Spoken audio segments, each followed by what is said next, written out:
News on top of the hour. Live from our studio in Georgetown. Kaieteur Radio, 99.1 FM.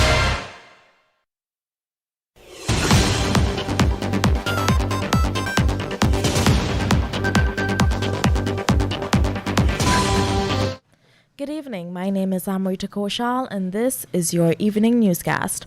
A high-speed police chase on Wednesday ended in tragedy after a multi-vehicle smash-up claimed the lives of a 21-year-old man, identified as Christopher Bagwandat of Munripo, and his 16-year-old girlfriend, Sharita Prasad of Bath Settlement, who were on their way to celebrate his mother's birthday. The collision reportedly occurred sometime around 11 hours at the Mahaika Bridge, located on the east coast of Demerara.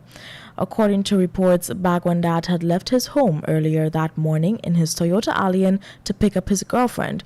East Coast Police Commander Kali Parashram said that ranks from the Region 5 district were conducting a traffic operation in Maikoni and had stopped Bagwandat's car at their roadblock along the New Zealand public road. Bagwandat had pulled over his car to the side of the road, but as one of the ranks approached, he suddenly drove off. Surveillance camera from a nearby business place recorded the exact moment when the vehicles collided. As it relates to what caused the now dead Bagwandat to drive away from the cops, investigators may never be able to find out because nothing illegal was found in his car. It is also reported that 16-year-old Sharifa Prasad was a youth parliamentarian in 2021, acting as the Minister of Home Affairs.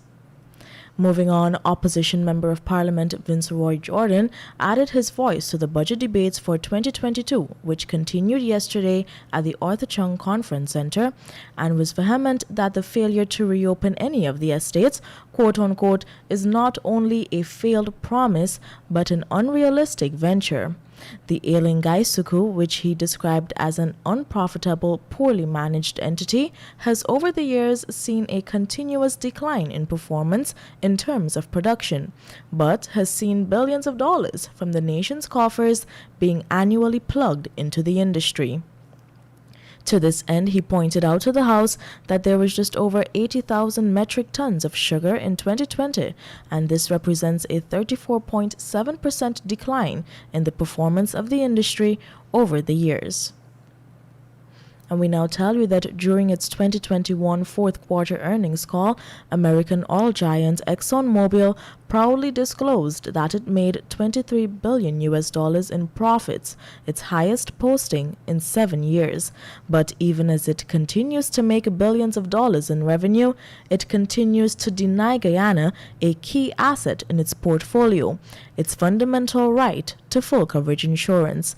Currently, the Liza Destiny vessel is operating in the absence of full coverage insurance, and despite numerous calls from local and regional actors, neither the government nor ExxonMobil have made any effort to give Guyana full coverage insurance to protect its environs and citizens from the irreversible and devastating effects of a potential oil spill. Moving on, a minor identified as 19-year-old Ronaldo Rampasad reportedly drowned on Tuesday after the canoe in which he and another colleague were traveling in sank in the Mazaruni River in Region 7. According to police, the canoe sank sometime around 16 hours between a place called Lau Lau Island Point and Banana Landing in Middle Mazaruni. The two worked on a land dredge and had paddled to a nearby shop around 15 hours to purchase some items for their mining camp. However, as they were returning, the canoe began taking in water and eventually sank. A search party was launched, and Rampasad's lifeless body was fished out of the river by his brother.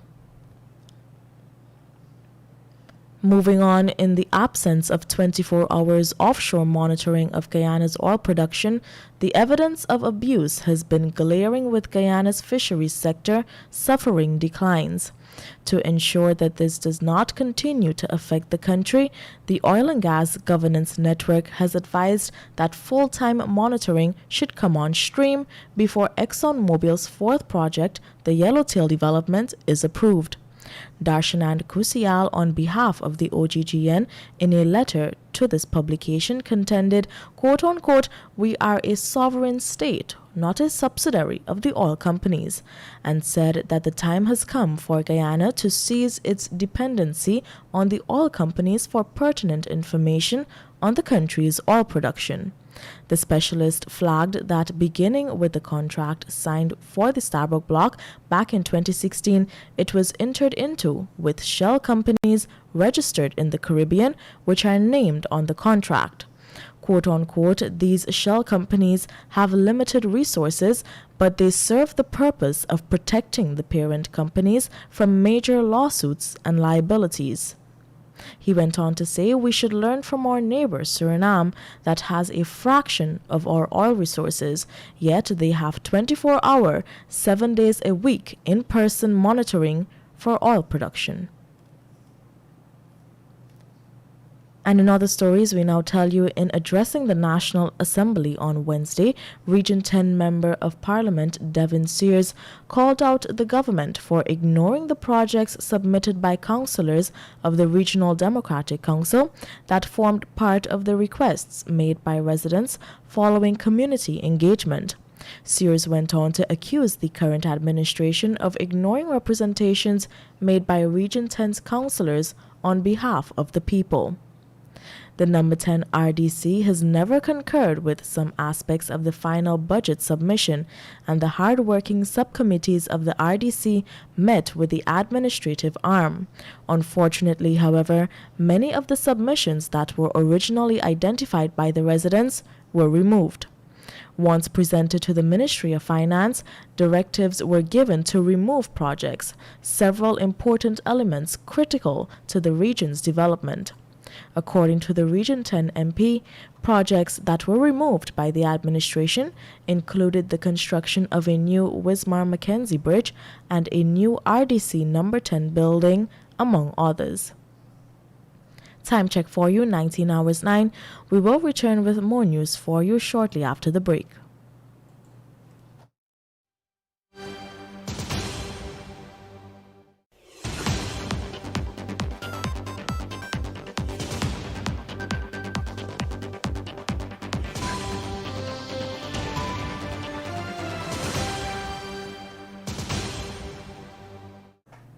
And now back with more news in detail. Finally, we tell you, in delivering his budget presentation to the National Assembly for 2022, the AFC's General Secretary, David Patterson, deduced that Budget 2022 is filled with throwing money at issues without proper analysis, and also confronted the controversial issue of the proposed Gas to Shore initiative, now pegged at some $1.3 billion.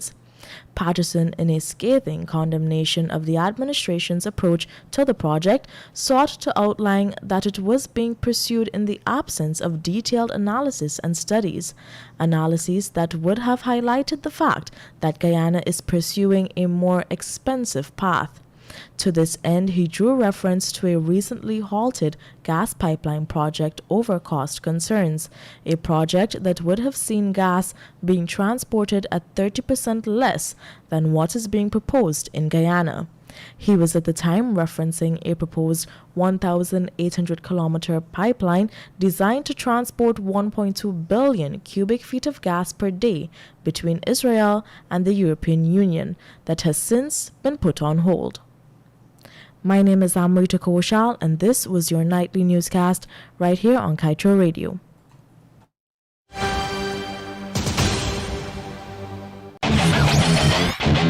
Want value for your advertising dollar? Then place your ads on Kaieteur Radio's newscasts. Streamed live on 6 different mediums, reaching hundreds of thousands. Advertise today and watch your dollar grow. Call us on 225